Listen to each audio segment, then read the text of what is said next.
మీ business ఏదైనా మీ ఊర్లో promotion చేయాలంటే అది సుమన్ టీవీతోనే సాధ్యం. ఇప్పుడే సంప్రదించండి. అందరికీ నమస్కారం. Hi hello welcome to Suman TV.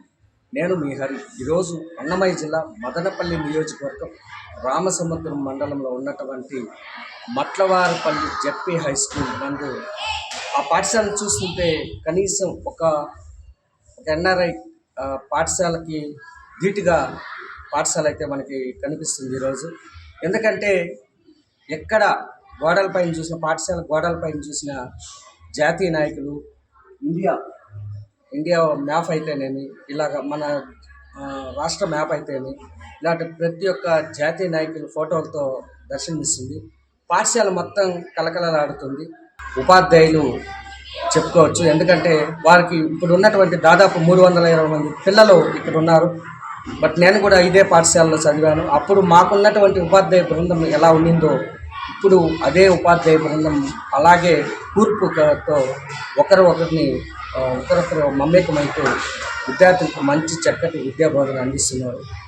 ఈ యొక్క పాఠశాలలో ఉన్నటువంటి పిల్లల డిసిప్లైన్ అయితేనేమి, అలాగే మధ్యాహ్న పథకం భోజనం అందిస్తున్నటువంటి నాణ్యమైన భోజనం అయితేనేమి పిల్లలకి అందిస్తూ ఉన్నటువంటి ఈ ఉపాధ్యాయులు మరింత ఎన్నో కార్యక్రమాలు వాళ్ళ సొంత నిధులతో చేసుకుంటూ ముందుకు వెళ్తున్నారు.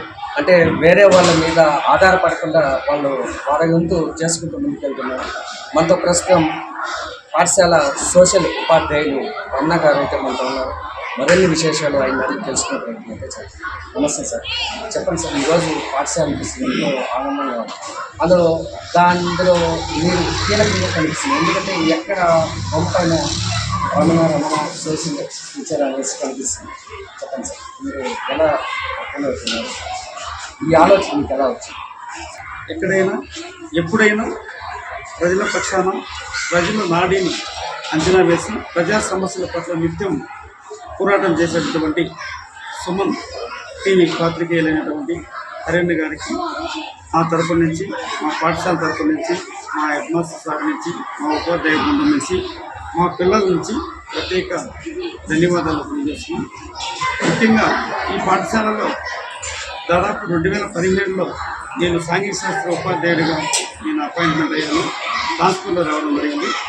మరి అప్పటి నుంచి పిల్లలకు సాంఘిక శాస్త్రం పట్ల ఒక మంచి అభిరుచిని, మంచి జ్ఞానాన్ని, విలువలను పెంపొందించాలంటే ఏం చేయాలనేటటువంటి కాన్సెప్ట్తో స్కూల్ ఆవరణలో మొట్టమొదటిగా ఇంతకుముందు పనిచేసినటువంటి హెడ్ మాస్టర్స్ అయినటువంటి నందకుమార్ సారు, బాలసుబ్రహ్మణ్యం సార్ గారి పీరియడ్లో మొదట పిల్లలకు అత్యంత అవసరమైనటువంటి సాంఘిక శాస్త్ర విభాగానికి వెన్నుముక లాంటివి అయినటువంటి మ్యాప్ పాయింటింగ్ ఖచ్చితంగా బుక్లో చూడడం కన్నా కూడా పిల్లలకి గోడ పైన చిత్రీకరణ చేస్తే కొద్దిగా ప్రత్యక్ష అనుభవము, ప్రత్యక్ష అభ్యాసం అనేది ఉంటుందనేటటువంటి ఉద్దేశంతో వీళ్ళకు అన్నమయ్య జిల్లా, Andhra Pradesh map, Indian map, world map, అలాగే పిల్లలకు నిత్యము ఇంటి దగ్గర నుంచి స్కూల్కి రావాలన్నా, స్కూల్ నుంచి ఇంటికి వెళ్ళాలన్నా కూడా కొన్ని ట్రాఫిక్ సిగ్నల్స్తో పాటు మరి ఇక్కడ లాటిట్యూడ్స్, లాంగిట్యూడ్స్, అలాగే అశోక ధర్మచక్రంలో ఉన్నటువంటి మొత్తం 24 రకాల విలువలను పిల్లల్లో పెంపొందించాలనేటువంటి ముఖ్య ఉద్దేశంతో స్కూల్ ఆవరణంలో ఈ ఫొటోస్ అన్నిటినీ ఈ గోడలపై చిత్రీకరించడం జరిగింది. మరి ఈ ఫోటోలను వేపించడానికి డబ్బులు ఎక్కువ అవసరం ఉండడంతో అంతవరకు స్కూల్ లోపల ఈ ఫొటోస్ వేయించాము. ఆ తర్వాత మరొక సాంఘిక శాస్త్ర ఉపాధ్యాయుడు కృష్ణమూర్తి సార్ గారు ఒక మంచి ఆర్టిస్టు, ఆయన కూడా చిత్రాలు, బొమ్మలు వేయడంలో చాలా నిపుణులు.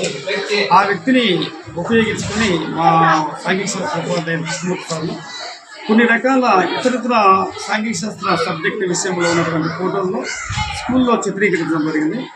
ఆ తర్వాత ఈ పాఠశాలలో ఇంకా మరిన్ని పిల్లలకి విలువలను యొక్క అభిరుచిని సాంఘిక శాస్త్రం వల్ల పెంపొందించడానికి స్వాతంత్ర సమరయోధులైనటువంటి కొంతమంది వ్యక్తులను గోడలకు చిత్రీకరిస్తే బాగుంటుందనేటువంటి ఉద్దేశంతో స్కూల్ బయట మొట్టమొదటిసారిగా కొంతమంది స్వాతంత్ర సమరయోధులను అనుకున్నాం. దానికి మన పాఠశాల ప్రధానోపాధ్యాయులు సలహాలు, సూచనలు మేరకు సాంఘిక శాస్త్రానికి సంబంధించి నేను ముందుండి మొదటిగా సర్వేపల్లి రాధాకృష్ణ యొక్క ఫోటోలు, ఈ స్కూల్లో ఖచ్చితంగా ఉండాలనేటటువంటి ఉద్దేశంతో నేను ఇక్కడ మొదటి కూడా నేర్పించాను. గుడ్ మార్నింగ్, అందరికీ నమస్కారం. జెడ్పీఐ స్కూల్ ఉన్నత పాఠశాల మట్లవారిపల్లి పాఠశాల నుండి మాట్లాడుతున్నాను. ఇక్కడ నేను ఇన్ఛార్జి ప్రధానోపాధ్యాయునిగా పనిచేస్తున్నాను. మన పాఠశాలలో ప్రభుత్వం ఎంతో ప్రతిష్టాత్మకంగా నిర్వహిస్తున్నటువంటి డొక్కా సీతమ్మ మధ్యాహ్న భోజనాన్ని ప్రత్యేక శ్రద్ధతో ప్రధానోపాధ్యాయులుగా కానీ ప్రత్యేకించి ఉపాధ్యాయులు కానీ ప్రతిరోజు ఈ మధ్యాహ్న భోజనం పథకాన్ని పర్యవేక్షణ చేస్తూ అత్యంత విజయవంతంగా రాష్ట్రంలోనే మేము ఎంతో ప్రతిష్టాత్మకంగా తీసుకొని ఈ కార్యక్రమాన్ని ఇక్కడ నిర్వహిస్తున్నాం. దీనిలో భాగంగా ఉదయం విద్యార్థులు హాజరైనప్పటి నుంచి ఎంత బియ్యం వేయాలి, ప్రత్యేకంగా ప్రతి విద్యార్థికి ఎంత పప్పు వేయాలి అనే విషయాలు కూడా మేము ప్రతిరోజు క్యాల్కులేట్ చేసి పప్పును మా ముందరే తూకం వేసి విద్యార్థులకు అత్యంత నాణ్యవంతమైనటువంటి పప్పునివ్వడం, దానితో పాటుగా మంచి నాణ్యవంతమైనటువంటి నూనెను ఉపయోగించే విధంగా ప్రత్యేకించి ఆ నూనెను కూడా మా ఆధ్వర్యంలోనే కొనుగోలు చేసే విధంగా వాటిని పర్యవేక్షణ చేసి వాటికి ఉపయోగించే నీరు కూడా ప్రతిరోజు పరిశుభ్రమైన వాటర్ను వాడి ఎంతో రుచికరమైనటువంటి మధ్యాహ్న భోజనాన్ని మన పాఠశాలలోని విద్యార్థులందరికీ దాదాపు 310 మంది విద్యార్థులకు ప్రతి ఒక్కరికి ఆరోగ్యకరమైన రుచికరమైనటువంటి ఈ మధ్యాహ్న భోజనాన్ని వడ్డించడం జరిగింది. దీనిలో ప్రత్యేకంగా ఇక్కడ పనిచేసేటువంటి వంటల వాళ్ళు ప్రత్యేక శ్రద్ధ తీసుకొని వాళ్ళు అత్యంత పరిశుభ్రమైనటువంటి భోజనాన్ని తయారు చేస్తున్నారు. దీనికి ప్రతిరోజు మన పాఠశాలలో ఉన్నటువంటి ఉపాధ్యాయులు తెలుగు నుంచి సోషల్ వర్క్ సబ్జెక్టు వారిగా ప్రతిరోజు వాళ్ళ యొక్క పర్యవేక్షణలో ఈ కార్యక్రమం జరుగుతుంది. ప్రత్యేకించి మొదట ఈ భోజనం తయారైన తర్వాత మా ఉపాధ్యాయులు లేదా ప్రధానోపాధ్యాయులు ఎవరో ఒకరు రుచి చూసి దాని యొక్క నాణ్యతను పరిశీలించి ఎప్పటికప్పుడు ప్రత్యేక శ్రద్ధ తీసుకుంటూ అత్యంత దిగ్విజయంగా ఈ కార్యక్రమాన్ని నిర్వహిస్తున్నామని చెప్పేదానికి ఎంతో సంతోషిస్తున్నాం. దీనికి ప్రత్యేకించి తల్లిదండ్రుల నుంచి కానీ ఉపాధ్యాయుల నుంచి కానీ ప్రత్యేకించి మా వంట వాళ్ళ నుంచి కానీ ఎంతో సహకారం ఉంది.